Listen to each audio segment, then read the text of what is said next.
Hey you guys, it's Peter, and welcome to my channel, Peterisms, where I tell stories of my life and just little things that I've learned as I've grown into the person that I am today. And I literally have not even moved from my video that I made. What is this, Saturday now that you guys are watching this? I literally have not moved from the video that I made on Friday. In fact, here's the book that I threw at the end of yesterday's video. Because I'm trying to pre-film these, and I have this bag of stuff that I want to show. This is my motivational, inspirational haul that I've been wanting to do for 3 videos, and I haven't done. So, how are you today? I just keep talking. I don't know why. I guess I should be vlogging or something. Let's get into what is today. Today is actually the 13th, but it would be the 15th. Okay. So let's get into the 15th, and I want to read the meditation from... I'm sorry. I'm giggly. I'm in a good mood today. Isn't it good? Don't you feel good when you're like in a laughing, great mood? You know, like sometimes like I'll just like, are you ever down? This is where I'm going to start talking and then it's going to be like 10 minutes. I'll be like, oh my God, I still haven't done the motivational video. But do you ever like, you're just down, right? Like you just get up and you're just pissy with the world. You're just angry. It's like anybody that comes around, you're like, ah. You know, you're just mad at the world for no good reason. It's just like, oh, you got a new car, good for you. You know what I mean? It's like, oh, she got her coffee free at Starbucks, good for her. They must like her better than me. You know, it's like you go to work and it's like your friend comes up and she's like, I got a promotion. You're like, F you. You know what I mean? It's like, do you ever have those days where you're just like, I can't today. Okay, I would love to be happy for somebody else, but I just can't do it today. You know, do you ever have days like that? I do. It takes me some work because I don't want to feel that way. I don't. Like, I don't want to be angry, resentful, and hold a grudge. But I do have days like that. I do have days like, I think people think, because I get so many messages and people are always like, how do you stay so positive? How do you stay so serene? Listen, it's work, okay? It takes a lot of work. Now, some days it doesn't take a lot of work. Some days I wake up and I'm just like, oh my God, I feel so great today, you know, whatever. Other days I'm just like dragging my feet. Like, I mean, literally, I just feel like, oh my God, like I'm walking through quicksand. Like this day can't get over fast enough. Now, here's the thing about that that's interesting. You see, I just put the book down, so this could be dangerous. I could be talking till the end. The thing that's interesting about that is that back in the day, you know, I would kind of just let the day go. And then I would say, like, I can't wait till this day is over. And then by the time I knew it was like 10 o'clock at night and I was in bed. I mean, yes, back in the day, I did go to bed at 10 o'clock. I know it's hard to believe. But I would go to bed and I'd just be like, oh, I'm so glad this day is over. I don't look at it that way anymore. You know, you can start your day over whenever you want. We are only here but a limited amount of days on this earth, a limited amount of hours, a limited amount of minutes and seconds. I don't want to wish them away, you know? So sometimes I have to go into another room and, you know, I have to like start my day over. And the way that I do that, and you know, like you can do it any way you want. Maybe you do positive affirmations and you say, okay, today is going to be a better day. I'm going to turn my day around. I do say that sometimes, right? But often, because I am a spiritual person, you know, I'll go into another room, or if I'm in my car or wherever taking a shower, I'll kind of stop for a second and I'll speak to my higher power, who I choose to call God, and I'll say, okay, God, like, I don't know what's going on, but I don't like how I feel today, and I am choosing to turn it around and have a better day. I don't want to feel this way anymore, so I'm going to turn it around. You know, please allow the blockage to remove itself from my life. Please allow me to feel peace and serenity. And then I go right into a gratitude list. And I say to myself, okay, these are the things that I'm grateful for today. I'm grateful for my life. I'm grateful for my sobriety. I'm grateful for my health. I'm grateful for the fact that I have 2 eyes, you know, 2 arms, 2 hands, 2 feet, 2 legs. I'm grateful for my dogs. I'm grateful for my husband. I'm grateful that I have food to eat today. I'm grateful that I can breathe. I'm grateful that I'm, you know, able to have a place to sleep at night, you know, that I have a car. I go through all this gratitude list, and it's really, really hard to stay negative and angry and bitter and resentful when you're in the action of gratitude. And I do believe that gratitude is an action. Being grateful is an action, but I think being in gratitude is kind of like this activity, if that makes sense. When you're in the middle of gratitude, it's really, really hard to be negative, you know? So you got to stay in the middle of it and really just stay focused is, you know, for me, what I have to do to start my days over. But today is not the day. I woke up today and I was just in such a great mood. I always, like, whenever I go on a vacation, whether it is like for 2 days, 5 days, 10 days, I like the 11-day trips, you know, I really do. God, was it last year or was it the year before? I think it was last year that we went to Miami for Ultra Music Festival. We were there for 5 days, and then we went to Miami for 6 days, and it was fantastic. I mean, it was fantastic. And you know, when we got married in Las Vegas, I've been trying to say it correctly. We were there for 11 days. I could have stayed there for 20 days, like 21 days. I loved it. I had such a great time out there for so long. So the only thing is I always miss my dogs, you know, while I'm gone. But, so I think for me, like when I wake up and I'm in a great mood, I have to keep that energy going. But like, if I'm not, like I listen to music and I kind of like get excited. Today, I was listening to my audiobook, I was listening to my music, I was vlogging, I'm getting all my stuff done. Like I feel like just on point, like I'm having such a good day. And I have to remember days like that when I'm not having days like that, because on the days that I'm not having days like that, if you're keeping up, I have to remember that it's possible and that I can get to that point, right? And I'm not talking about like huge things that are going in our lives. I think when we have huge things going on in our lives, like, you know, when we're grieving or we've just had somebody pass, I mean, it's expected that you're not going to be in the best of moods. I'm not talking about those days. I'm talking about run-of-the-mill, just garden variety kind of days, you know. I don't know if that applies to that, but, you know, just regular garden variety is something that we refer to in certain 12-step programs.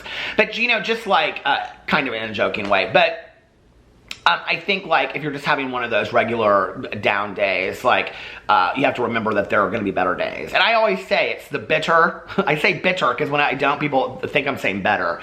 It's the bitter and the sweet. Like they have to go together, right? Like if we didn't have those days where we wake up and we're really struggling, like we wouldn't have the fantastic days in comparison. You know, it's like the whole idea of yin and yang, you know. We have to have that to notice the other one. So all right, let's read this meditation. I can already tell you I'm not going to be doing the motivational, inspirational haul at 6 minutes and 47 seconds. I'll do it tomorrow. So I'll have a video for every day this weekend. Okay, February 15th, forgiving.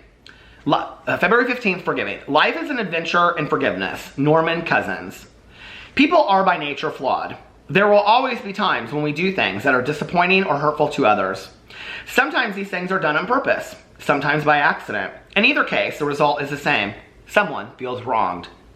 It's tempting to hold on to these feelings of being wronged and to harbor grudges. But since we're as likely to wrong as be wronged, wouldn't the world be a better place if we could forgive others as we would like them to forgive us? I will try to forgive someone who has wronged me. Wow. Forgiveness is such an interesting concept, isn't it? Okay. First of all, and whenever I say this, I think, like, this is something nothing I ever say on this channel is, like, the most genius, original idea. None of it. This is all stuff that I've learned from other people, okay? So, the whole idea of forgiveness is that forgiveness is not for the other person, it's really for you. And it's really a selfish action, right? That will release you from the bondage that you have to this other person through anger. So, when you get to the point, like, I hear people that say all the time, like, I will never forgive them. Like, I don't care what it matters, I will never forgive that person. And then you hear, like, testimonies from people that have, like, forgiven killers of their families.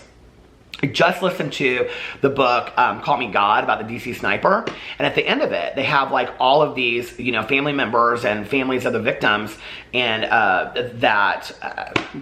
like, they went to the, what was it called? I can't remember, the civilian trial or whatever. It's basically when the family members get up and they testify, and the people that survived get up and that were victims that survived got up and testified. And there was this one woman, and she was sharing about her sister that had been killed. And she said, I wish I could remember what that trial was called. Citizens trial. And she said, you know, there were people there because she went to the execution. And the reason that she went to the execution, she didn't want to go. And she said the reason that she went was because she wanted to go to represent her sister. She wanted somebody there that would remember her sister, but she didn't want to be there. She said there were people there that were asking the warden, like, can I help push the button? And she said she understood their pain, and she understood that that was their way to grieve, but she wasn't stuck in anger anymore. And she looked at him at the citizens trial.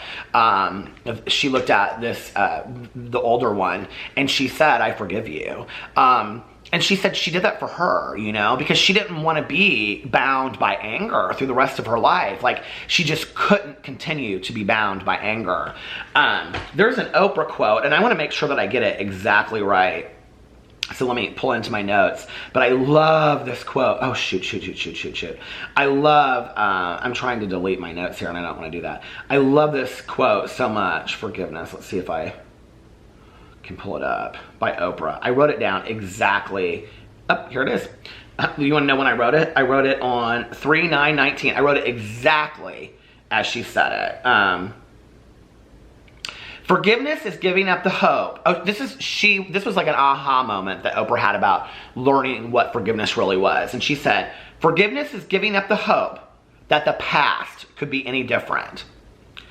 It means accepting that it has happened to you, not accepting that it was okay. Accepting that it has happened, and now what do I do about it? So the past does not hold you hostage. Okay, so when we look at this and it says, forgiveness is giving up the hope that the past could be any different. So I think that often when we're going through something and we have a situation, we think, well, if he had never done this, if she had never done it. And I'm not talking about very, very serious situations, but I could be. I mean, I just explained a situation with like, you know, a woman who lost her sister in a murder, you know? When you're going through something and you say, well, if she hadn't said this to me, or if this hadn't happened, or if this hadn't happened, and we just hold on to that, and we like ruminate it, and we just like script it over in our head over and over. Have you ever had that like happen? When it's like this thing you just can't let go of, you just can't let go of, you just can't let go of, you just can't let go of, right? And you're like, if this had never happened, my life would be different. If this had never happened, we would be good. If this had never been happened, we would still be friends. If this had never been happened, you know, blah, blah, blah, blah, whatever, right? We go through that, okay, over and over and over again. So what Oprah is saying is forgiveness is giving up the hope that the past could be any different. Okay, we can't change that. We can't go back. The past is never going to be any different. It is what it is. The past is exactly as it is. It's not changing. So that thing that had happened, it's there. It happened. I personally believe it happened to teach me something. But it's there. Now what am I going to do about it? Okay? It doesn't mean it was okay.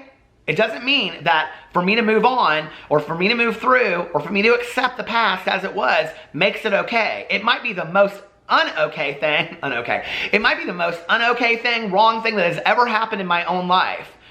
But what can I do about it? I can't do anything about it now. I can't go back and change that this happened, that this person did this thing to me, or that this thing happened in my life. I can't go back and change. What am I going to do about it now? Okay? And then she said, accepting that it has happened, and now what do I do about it? So the past does not hold you hostage. And you have to ask yourself that. Do I want to continue to replay this over in my head over and over and over and over again? Or do I want to allow myself to move on from here? And if I want to allow myself to move on, I have to forgive this other person. I have to forgive, and maybe sometimes it's even yourself, you know? I have to forgive myself, or I have to forgive this other person and allow myself to move on, because I can't stay held hostage to this anymore. I just can't, you know? And I think often it's hard for us when we see that these other people have moved on with their lives. They've gone on. They're living great life. They're living their best life, right? And we're not. And it's like, how are you living your best life and I'm living my worst life? Like, how is that possible? I think sometimes we're the ones that keep ourselves, you know, in that mode. And I think it's about taking ourselves out of that and allowing ourselves to move on and allowing ourselves to grow. I think it's also in remembering all of the things collectively that I've ever talked about on here, all the meditations, all the things I've talked about, you know, like when Maya Angelou says, when you're going through one of the greatest tragedies in your life, look up and say thank you, because you're about to learn a very valuable lesson. For me, learning about forgiveness is extremely valuable. I think also when you're on the receiving end of it, it puts things in a different perspective. You know, I've had some people forgive me that I don't think I necessarily deserved it, maybe at the time. Like, I hadn't shown any growth, and I hadn't really changed a lot. And I think they, you know, were such loving, compassionate people that they forgave me. And so in retrospect, I like to allow, I think it's fair to give that freedom to other people too, and forgive them for what they did, you know, and just remember that we're all just doing the best. You know, I mean, we really are, most of us, you know. I don't know about you, but like if you're watching this video, the reality is, I mean, people don't watch this video that just are like really hugely negative people, okay, unless they're watching this because they hate me. The majority of the people that are watching this video are because they're intrigued in my meditations, or they want to get better, or they want to feel better. And so, you know, the things that I talk about over here are the things that I apply, that you can apply, whatever, right?